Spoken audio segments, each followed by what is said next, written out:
If you want to make your model stand out from the crowd, an easy way to do this is to add some lighting to it. But until recently, unless you were relatively skillful with a soldering iron, it was very hard for mere mortals to achieve a nice effect. Raven Scale Models launched at ScaleModelworld 2013 a whole range of plug-and-play lighting sets.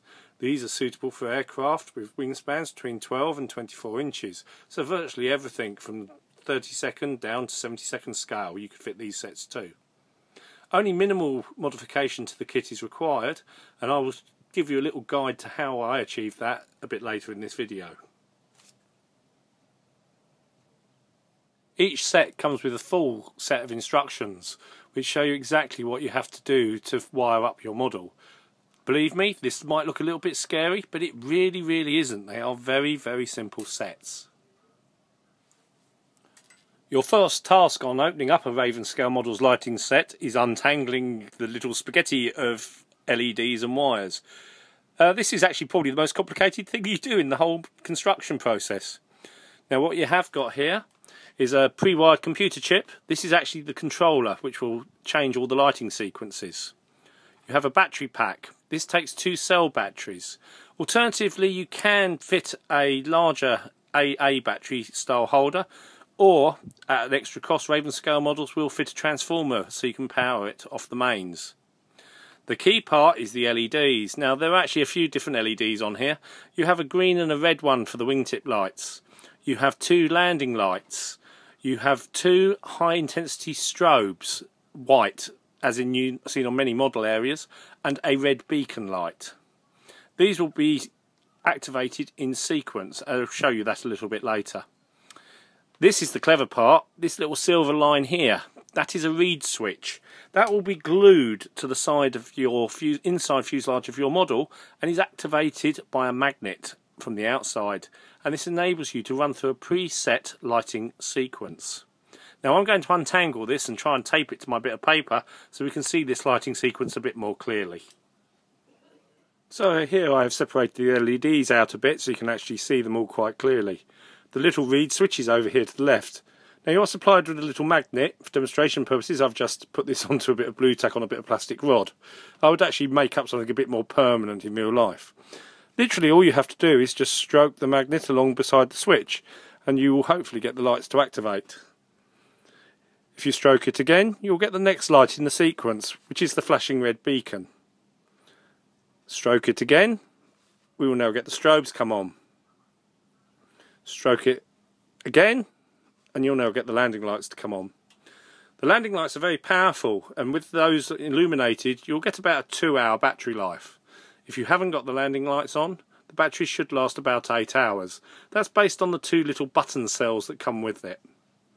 To turn the lighting sets off, you literally just stroke the lights, the magnet again, and they will turn off in the reverse order.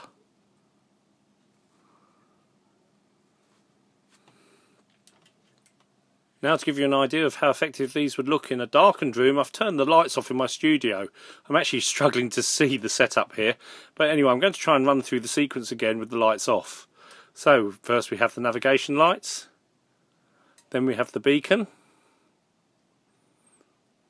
then we have the high intensity strobes, finally we have the landing lights. As you can see, they really do stand out. In fact, I don't think this video is really going to do them justice. Now, one of the big problems you might have if you're modelling in the smaller scales is how do you hide an LED like this and still get it to your wingtips? Well, we have an answer for that. Each set comes with a little bit of heat shrink tubing and a length of fibre optic cable. Now, this might be a bit hard to pick up, but this is the flashing strobe LED. What you would do is cut a small length of the heat shrink tubing and superglue it to the LED.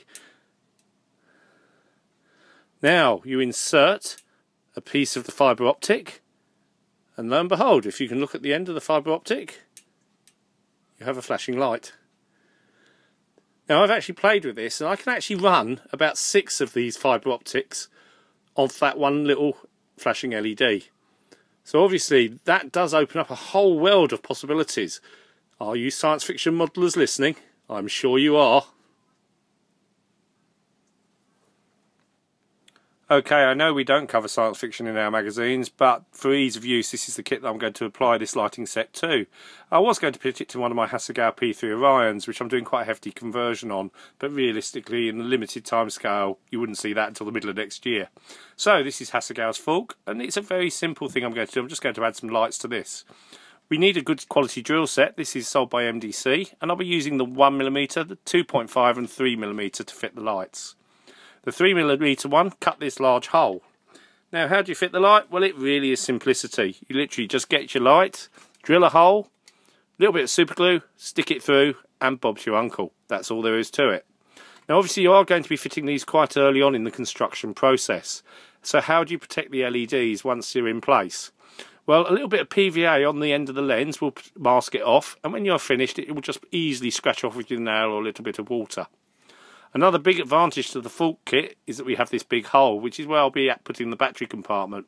On another model you will have to hide the battery somewhere, but it is quite tiny and easily fits in a Bombay in a 72nd scale model, which would also be very easy to remove. The other area on the Falk where I'm fitting lights is the headlamps. Again, a similar process was used. This was using the 2.5mm drill bit. We actually just drilled 2 holes, got the headlamps, stick them in, whammer. There you go. Beautiful set of headlamps. These really will make this model stand out from the crowd, I'm hoping, at competition. I am very impressed with the Raven Scale Models lighting kits. They're easy to use, simple to fit, and make a big difference to your model. Now the big question, how much do they cost? The basic kits cost £25 at Telford, and you can have them modified with extra LEDs. All you need to do is just drop Raven Scale Model a line, tell them what you want, and they will tell you how much it will cost to do it. They're also looking for suggestions for future kits. How can you get hold of them? Well, they are going to have a website, www.ravenscalemodels.com. Emails, bml@ravenscalemodels.com. And telephone number 01550 721 099. That's a UK Greenwich Mean Time number and office hours only. So there we have it. How impressed was I? Well, as you can see, I bought one. That's how impressed I was.